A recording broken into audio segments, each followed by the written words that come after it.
Hey everybody, this is Haley Moe with La Crosse Promise Future Centers, and today I'm going to talk about student financial aid programs. Before we begin, you should know that in order to be eligible for federal or state aid, you need to complete the free application for federal student aid, or otherwise known as the FAFSA. This application is available on October 1st of every year. The different types of aid programs that are available through federal and state aid are grants, work study, as well as federal student loans. Other opportunities for students to fund their education is by the use of scholarships. Students may utilize savings and gifts they may have received from other people, a 529 savings plan, as well as private loans. So when we talk about grants, these are typically opportunities that are reserved for students who have high need. Gift aid is also another term that is used for grants, and this really means that students do not have to pay these back. Grants can be offered from the federal level, like the Pell Grant, the state level, like the TIP grant, or they can be offered by a college. Students could also work for an organization like AmeriCorps, who will then offer the student some grant opportunities to help fund their education. When we're talking about work study, this is a question that you will be asked on the FAFSA if you are interested in work study at all. And I would really recommend that students click yes on this, because though it is supposed to be for high need students, it also is on a first come first serve basis. And work study really means that you're going to have a part-time job that's either on campus or off campus, and it's going to help you cover some of those costs of education. The money that you earn is paid directly to you for the hours that you have worked. I was able to obtain a work study position my freshman year, and I held on to it until my senior year. It had nothing to do with my major, but some of the things that I really liked about my work study position were, because it was located on campus, I did not have to worry about having a car on campus, about paying for parking or paying for insurance.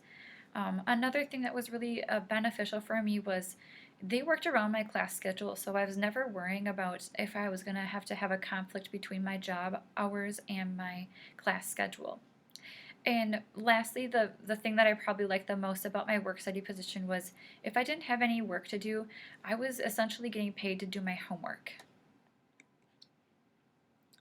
Next, we can talk about federal student loans, which come in the form of a subsidized, unsubsidized, and a direct parent plus loan. For the subsidized loan, that really means that the interest is going to be paid by the federal government while the student is in school or until they graduate. The unsubsidized loan means that the interest is going to begin accruing immediately after the loan has been dispersed. And the Parent Plus loan is a loan that parents can take out on behalf of their child up to the full cost of tuition.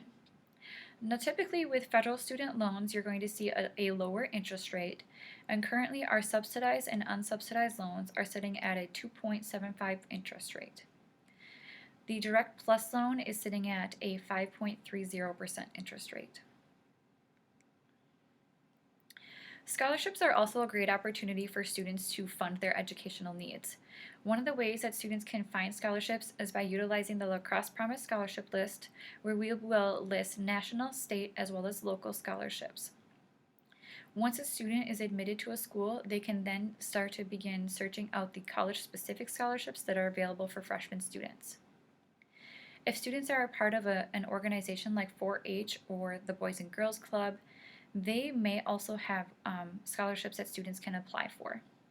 And lastly, if students are employed or their parents are employed somewhere, they should be seeking out those employers and asking if they have any scholarship opportunities for students.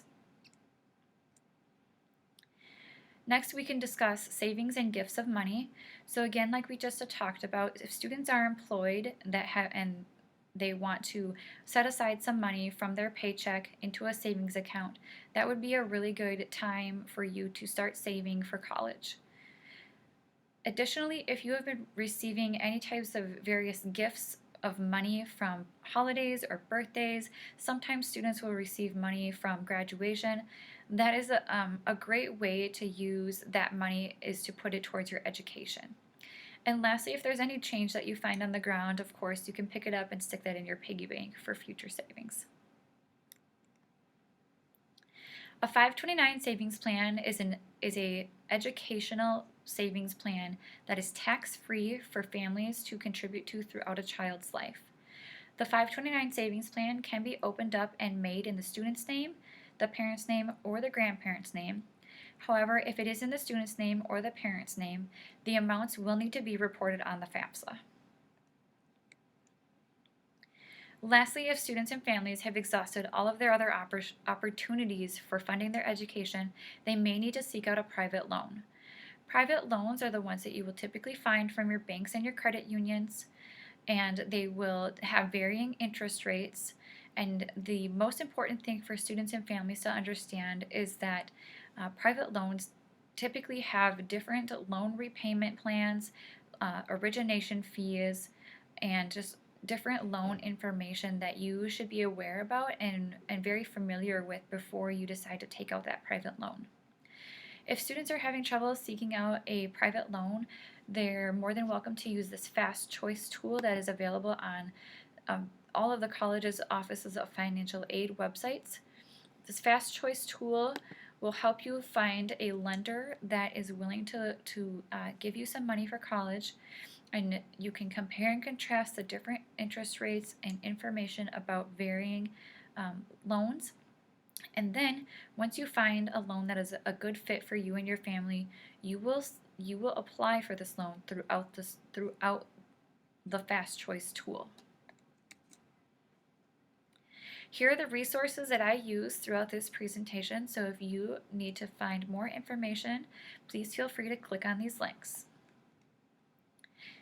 Lastly, if you would like to talk more about student financial aid programs and how they will affect you and your family, please reach out to Matt Gordy or myself. We're happy to walk through these with you. Please make sure that you may stay connected with us through our Future Center website, our Facebook page, as well as our YouTube channel. Thanks.